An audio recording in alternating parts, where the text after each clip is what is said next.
광주형 일자리를 놓고 노동계와 정부, 광주시, 현대자동차 사이에 갈등이 깊어지고 있습니다. 민주노총은 나쁜 일자리라고 강력하게 반발하고 있죠. 지난 15일 국회에서는 광주형 일자리 문제점 진단 토론회가 개최됐습니다. 이 토론회를 개최한 민중당 김종훈 의원을 MBC가 만난 사람들에서 초대를 해봤습니다.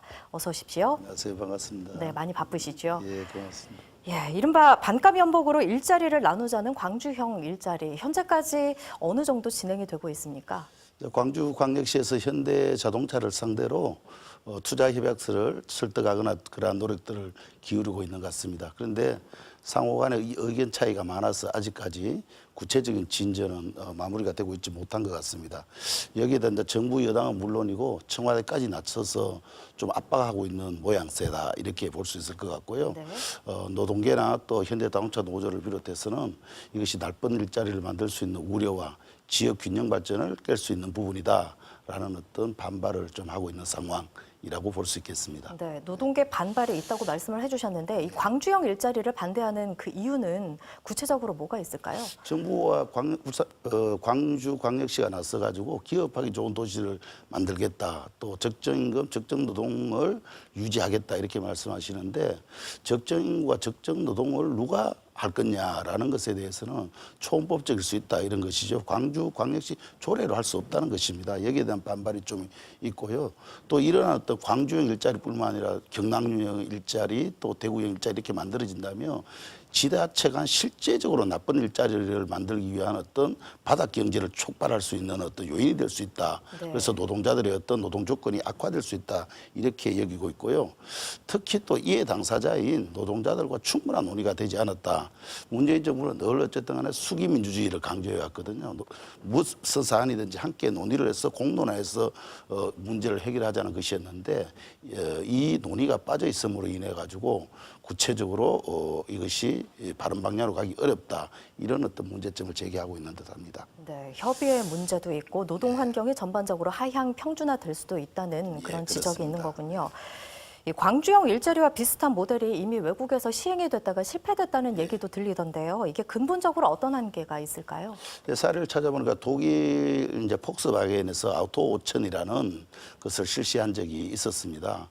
물론 이제 2002년도에 시작했다 2009년 폐기가 됐는데요. 그 폐기되는 과정을 보면은 2002년도에 마찬가지로 장시간 저임금 노동을 추구하고 또 20% 임금을 삭감해서 출발을 했습니다. 그런데 결과적으로 한 7년이 지나고 보니까 임금이 동일해지고 하다 보니까 자회사로 받아들이면서 마무리되는 어떤 일들이 있었던 거죠. 우리도 이러한 사례이지 않겠는가라고 보여지고요. 결국 이제 광주형 일자리도 보면은 저임금에다 장시간 노동을 유지하기 위한 수단으로서 시작된 거다. 이렇게 볼 수밖에 없다는 것이죠. 네, 광주형 일자리를 두고 국내에서 새로운 일자리를 만든다는 시각도 있긴 합니다만 그래도 기존 자동차 도시의 일자리를 빼앗아가는 거 아니냐 하는 우려도 있습니다. 현재 울산시의 대응을 어떻게 보십니까?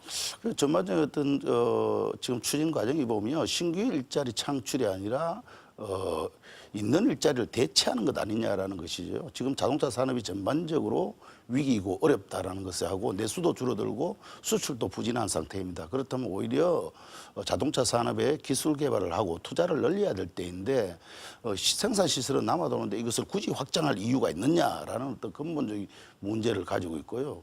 그래서 흔히 이제 윗돌 뺏어 아랫돌 고기다 이런 것이죠. 그러면 울산의 일자리가 오히려 광주로 넘어갈 경우에 지역 균형 발전에도 문제가 있을 뿐만 아니라 노동자들의 전체적인 어떤 일자리의 어떤 분배와도 문제가 생길 수 있다. 그러하기 때문에 이러한 부분들은 반드시 어쨌든 조정되어야 될 필요가 있다고 보고요. 울산시도 이것이 어쨌든 정부 여당에서 하는 것이기 때문에 무조건 어떤 간에 인정하고 쳐다볼 것이 아니라 네. 이것이 미치는 울산 전반의 어떤 산업에 어떤 영향을 미칠 것인지에 주목해서 여기에 대한 의견을 좀 내놓으셔야 되는 것 아닌가라고 여기고 있습니다. 네, 노동계 반발도 만만치는 않습니다만 사실 광주형 일자리는 문재인 대통령의 공약이기도 하고요. 정부와 여당의 추진 의지도 만만치가 않아 보이거든요. 민중당 차원에서는 어떤 대응책을 세우고 계십니까? 말씀하신 대로 이제 문재인 대통령의 또 공약사항이라 해서 이 문제를 강력하게 추진하고 있는데 사실 공약이잖아요. 이제 정부의 한 대표가 됐으니까 전체 어떤 산업의 어떤 재구조화를 어떻게 할 것인지, 지역의 균형 발전을 어떻게 할 건가, 또 노동자들의 삶을 어떻게 좀 나은 방향으로 이끌 것인가, 그런 차원에서 이 문제를 바라보고 추진하셔야 된다. 저는 이렇게 생각을 하고요. 그래서 이 문제에 대해서는 지역 간의 어떤 균형 발전을 위해서라도 그렇고 전반적인 어떤 수기 민주주의가 새롭게 필요한 어떤 요소이다라고 이렇게 보고 있습니다. 그래서 그러한 어떤 논의가 충분히 이루어져서 이 문제가 해결되어 나가는 방향으로 갈 수 있도록 문제를 제기하고 또 그런 방향에서 노력을 해 나갈 생각입니다. 네, 보다 다양한 방면의 의견을 들어보고 충분한 논의가 있어야겠군요. 예, 그렇습니다. 지혜로운 해결책이 좀 나왔으면 좋겠습니다. 예, 감사합니다. 오늘 나와주셔서 감사합니다. 예, 감사합니다.